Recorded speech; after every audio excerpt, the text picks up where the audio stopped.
Saviez-vous qu'il existe une théorie selon laquelle une race d'extraterrestres ayant l'apparence de reptiles, appelés les reptiliens, est infiltrée dans les gouvernements des grandes puissances, à l'ONU, dans les institutions financières et même dans les grandes religions? Une enquête menée aux États-Unis a montré qu'environ 13 millions d'Américains y croient et que des personnalités telles qu'Angelina Jolie, Beyoncé, la reine Elisabeth, Barack Obama, Brad Pitt, Lady Gaga, entre autres, seraient en réalité des reptiliens déguisés. Selon cette théorie, les reptiliens seraient capables d'imiter parfaitement l'apparence humaine, mais ils auraient une peau de lézard et des yeux avec des pupilles verticales. Cela constituerait le principal indice de leur présence parmi nous. De plus, ils auraient une basse pression sanguine, des sens aiguisés et même le don d'affecter des appareils électriques. Mais après tout, d'où vient cette théorie? Que dit la Bible à ce sujet? Dans la vidéo d'aujourd'hui, je vais tout vous expliquer sur les reptiliens, mais avant de commencer, je vous invite à vous abonner à ma chaîne. Il vous suffit de cliquer sur le bouton s'abonner qui se trouve ci-dessous la vidéo, et à côté apparaîtra une cloche. Il est très important d'activer cette cloche pour que vous receviez toutes les notifications chaque fois que je publie une nouvelle vidéo, d'accord? Alors allons-y, les histoires de reptiliens apparaissent dans de nombreuses cultures différentes. Dans la culture védique, nous avons les histoires des Nagas. Des histoires de reptiliens ont également été trouvées dans les cultures des Incas et des Mayas. De plus, des êtres hybrides d'hommes avec des serpents existent dans diverses parties du monde, comme en Inde, en Chine, au Japon et en Amérique du Sud et centrale. Mais malgré ces références existantes, la théorie de la race reptilienne telle que nous la connaissons aujourd'hui a été écrite et élaborée par un ancien athlète anglais nommé David Icke. Il a déclaré qu'au début de l'année 1990, il a reçu un message du monde spirituel par l'intermédiaire d'un médium lui disant qu'il avait été choisi pour apporter de nouvelles révélations à l'humanité. Et 9 ans plus tard, il a publié un livre intitulé « Le plus grand secret », le livre qui va changer le monde. Dans ce livre, David Icke a révélé quelque chose d'effrayant. Nous sommes trompés et contrôlés par une espèce de lézard humanoïde, les reptiliens. En plus de lui, d'autres défenseurs de cette même théorie expliquent comment tout a commencé. Il y a des milliers d'années, cette race serait venue de Nibiru, un prétendu 10e planète du système solaire, et se serait infiltrée parmi les êtres humains, principalement pendant la période où la Babylone était la plus grande puissance politique, financière et militaire de la planète. Avec le temps, les reptiliens auraient croisé avec des êtres humains et modifié notre ADN pour nous asservir. Et à cause de cela, les principaux dirigeants mondiaux d'aujourd'hui seraient des reptiliens, y compris la concentration du pouvoir entre les mains de quelques élus, serait confirmée par le degré de parenté entre la grande majorité des présidents des États-Unis. Puisque 43 des 46 présidents des États-Unis sont apparentés, ce qui est vrai.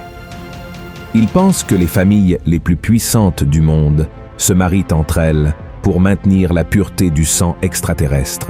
Ils croient même que les membres de la famille royale d'Angleterre ont cette origine, expliquant ainsi pourquoi la reine Elisabeth est au pouvoir depuis si longtemps. Mais est-ce que dans la Bible, il y a une référence aux reptiliens? Les défenseurs de cette théorie du complot y croient.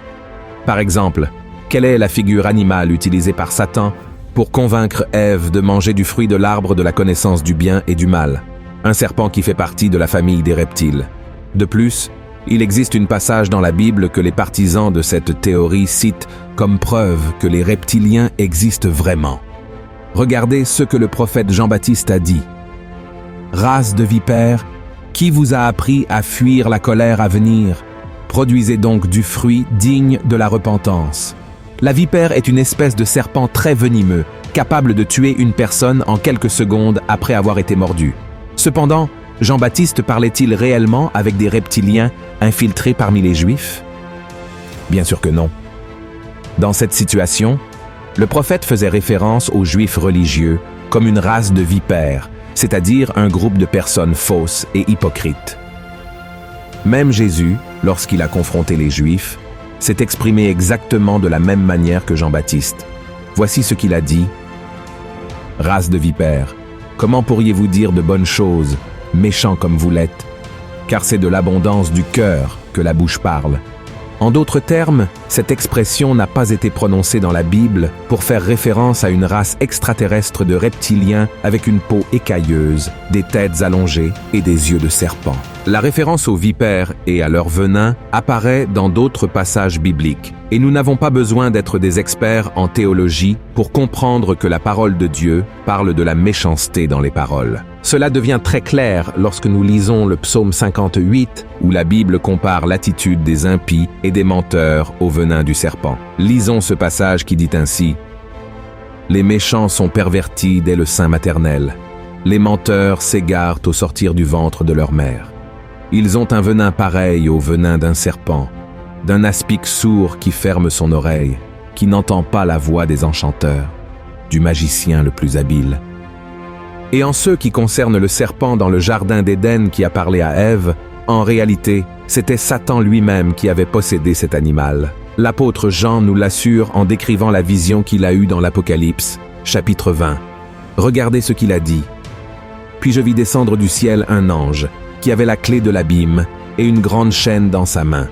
Il saisit le dragon, le serpent ancien, qui est le diable et Satan, et il le lia pour 1000 ans. Alors, frères, il est très clair que Jésus et Jean-Baptiste n'affirmaient pas que les pharisiens étaient des extraterrestres avec des caractéristiques reptiliennes, mais plutôt qu'ils avaient les mêmes caractéristiques que Satan, le père du mensonge. Ils étaient menteurs, faux, et faisaient tout pour exercer le contrôle sur les gens. Avez-vous déjà vu un serpent venimeux se préparer à attaquer sa proie? Il enroule son corps, lève la tête et s'étire autant que possible pour paraître plus grand qu'il ne l'est vraiment. C'est exactement ce que faisaient les pharisiens. Ils étaient arrogants et attaquaient toujours avec le venin de leurs paroles et de leurs jugements. Et lorsque des incendies se produisent dans les champs ou les forêts, de nombreux serpents sont retrouvés morts, n'est-ce pas? Ils essaient de fuir le feu, mais n'y parviennent pas. De la même manière, le feu de la colère de Dieu atteindra toute personne hypocrite, orgueilleuse, qui ne se repent pas de ses péchés et devient ainsi un instrument de Satan pour empoisonner les autres.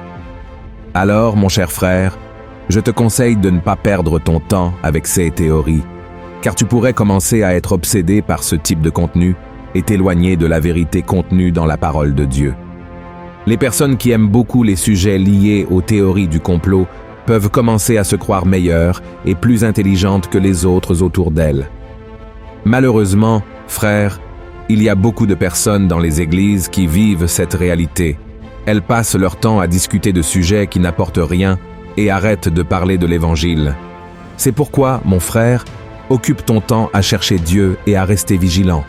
Dans la Bible, il n'y a pas une seule passage qui suggère qu'il y ait des vies sur d'autres planètes, et encore moins que ces êtres reptiliens soient venus sur Terre et se soient mélangés avec des êtres humains. Ce que la Bible montre, c'est qu'il existe des êtres qui habitent la sphère spirituelle et peuvent même se matérialiser dans ce monde physique. Mais leur origine n'a rien à voir avec des planètes lointaines et des extraterrestres. Ils font partie d'une autre nature. Dans Éphésiens, chapitre 6, l'apôtre Paul dit qu'ils sont des pouvoirs et des autorités dominatrices de ce monde, des ténèbres et des forces spirituelles du mal dans les lieux célestes, c'est-à-dire des démons. Cela signifie que ces vidéos de personnes célèbres ayant des réactions étranges sont soit des montages, ce qui est très courant de nos jours, soit des démons entrant dans le corps de ces personnes. Dans la Bible, il existe plusieurs exemples de personnes possédées par des démons et qui ont été libérées par Jésus. De plus, la parole de Dieu affirme que Satan a le pouvoir de prendre n'importe quelle forme, y compris de se déguiser en ange de lumière. Et il le fait pour tromper les gens et les empêcher de croire en l'évangile de Christ. Regarde ce que l'apôtre Paul a écrit sur la manière dont le diable agit en accomplissant des choses surnaturelles.